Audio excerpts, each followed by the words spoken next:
Welcome to Joyful Living DMV. We invest in real estate.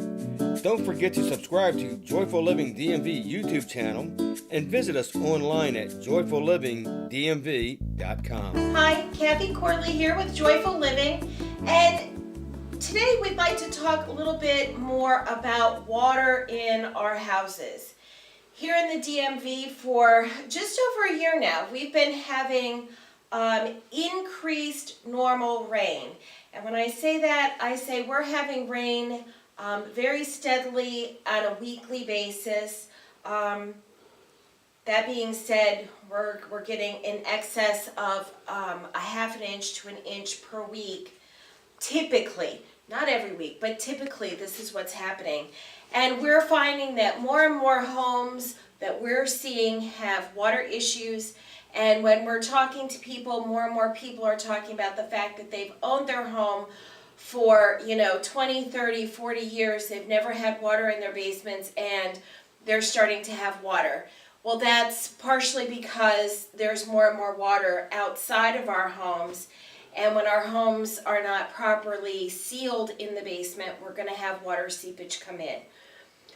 This is a home that we viewed, and it's a perfect example of ways to know if there's water coming in. And it doesn't look really great, I know, but it's a great example to show you.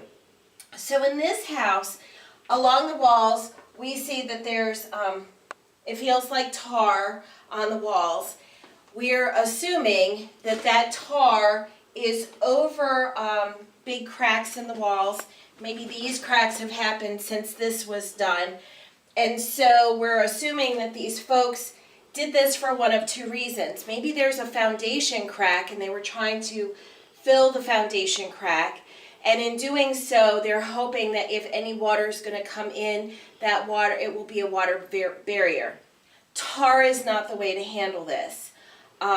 Talking with a licensed, bonded, insured contractor can help you determine why you're having these cracks in your basements and how to fix them.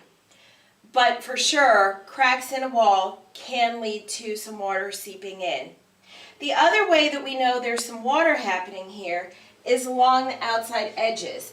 It's very wet and damp, and you can kind of see where there's been dampness. This is starting to come apart.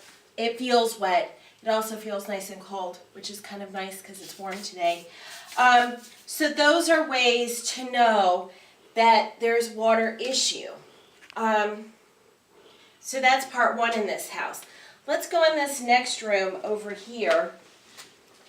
It's real simple to know in this room that this house has had water because, right, they have a sump pump up here in the corner. I'm going to put my flashlight out so you guys can see it. So the sump pump goes under the ground, water channels to that, it takes it up out the pipe. Now, right now in this house, there's no power, so that sump pump is not working right now.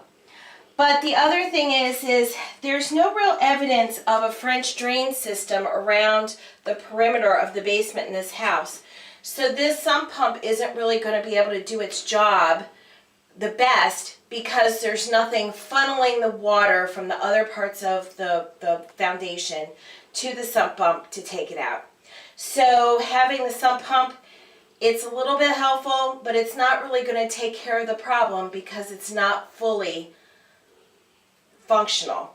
The other way that you can tell that there's some water happening in this basement is if you look at this wall, it's starting to have some issues with mold. And I want to show you a couple of other quick tips for knowing that there's been excessive water in this basement. And I say excessive, but in this basement it's not like there are inches of water sitting. But clearly there's too much water because otherwise we wouldn't have these things happening. These folks opted to put some hardwood down on this concrete floor. Hardwood does not work on concrete, and this is an example of why.